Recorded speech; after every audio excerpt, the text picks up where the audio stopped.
Hi and welcome back. So now I'm going to talk to you a little bit about the 5-string bass, and the one I have in my hands right now is very similar to the 4-string I talked to you earlier about, but it's a more modern take on that one, if you like. You'll notice the first difference is obviously an extra string. This is the 5-string. This has a lower string than a regular bass guitar. We'll talk about the way the strings are tuned. Normally, and of course there are variations on this, but normally the strings are tuned this way, going from the top string, which is the higher string. This is normally tuned to a G, then a D, the next string, then an A, then an E, and now on a 5-string, typically, the bottom thickest string is tuned to a B. So that gives you a huge range. You know, you've got going from here up to here on this bass, going from a B actually to a high E up here. Now the reason this came about was in the late 70s and 80s, keyboard bass parts started to become quite prevalent in recording sessions. So for bass players to compete in that marketplace, that 5-string bass became a really essential part of a bass player's arsenal. And it's a great sound, the low string, especially if it's not overused, but just used subtly. It can really add to the bass player's kind of tonal palette. And this particular bass has very similar features to the one we looked at before. You've got the bridge, but notice some differences here. And when you're shopping for a bass or thinking about buying a new one, a replacement bass, check out the differences between models. This one has a much thicker, heavier duty bridge. You can see compared to the old style bass that I showed you earlier, which is right here, which we can see the difference. The new bass has a much more substantial bridge.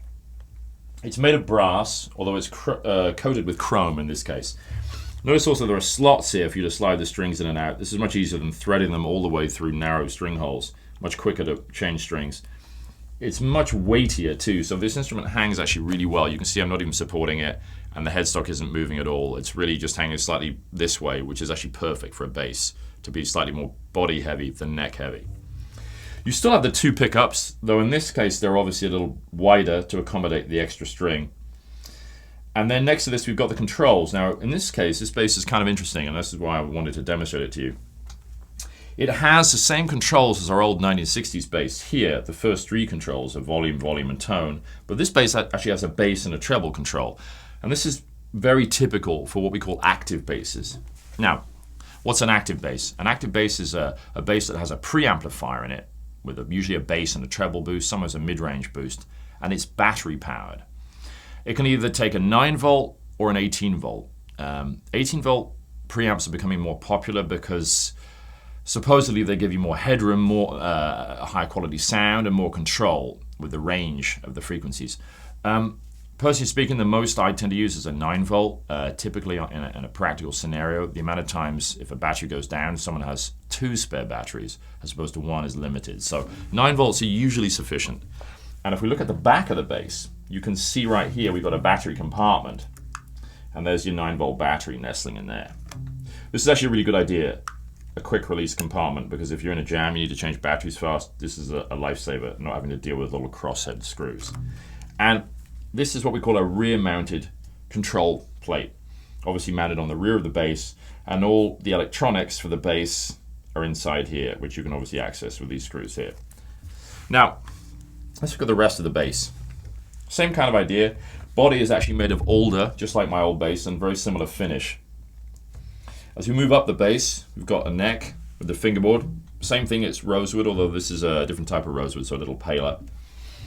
And the neck again is maple, again very similar to the old style basses. And then as we get to the top, you'll notice the nut, which I talked about before, holding the strings in place. This is just plastic. Now, interesting, we've got a bar across here. On the old bass, we had a little circular disc, which was what we call the string tree. But here, this covers all of the strings and holds them in place. Now, the advantage of that can be seen to be holding the strings really firmly over the nut, so they have really good contact, a secure fastening point here. And then tuning pegs, once more very similar to our other bass. A little point of interest is the difference in size. You notice the gears on the back of here are much smaller than on the 4-string bass, and these are lightweight. Again, meaning that the bass balances well. It's not too neck heavy. And really, when you're trying basses out, check out that feature on the bass. Make sure it's not neck diving or diving towards the floor like that as you sit with the bass on your lap. Because when you're on a gig, you really don't want to be supporting the neck of the bass like this. You really want it to be free in your hand, to be comfortable as you play. That helps to avoid any tension and fatigue in the hands, and also the neck and shoulders as well. So, as I said to you, with the 5-string bass, we've got an extra string here, the B string in this case. It's going to be really cool for playing synth-type bass lines and just having a really fat bottom end to the sound of what you're playing. Let me give you some examples.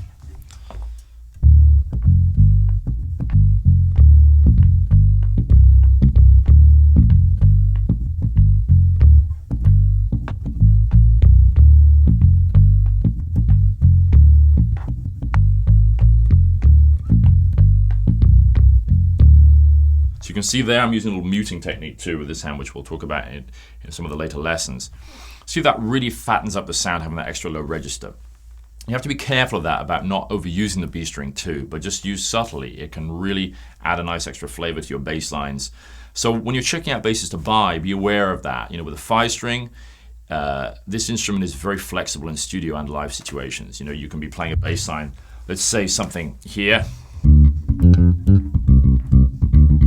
and then transpose it down. Be really effective to have that extra octave range on your bass. So that's one of the advantages of the 5-string bass. 2, you can play chordal ideas, something like this, for instance. You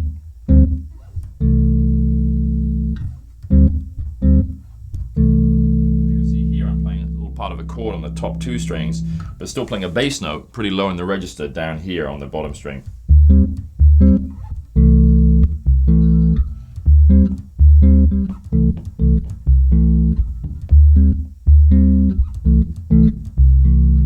And so on. So it's a really incredible instrument. You can really get a lot out of the 5-string bass guitar.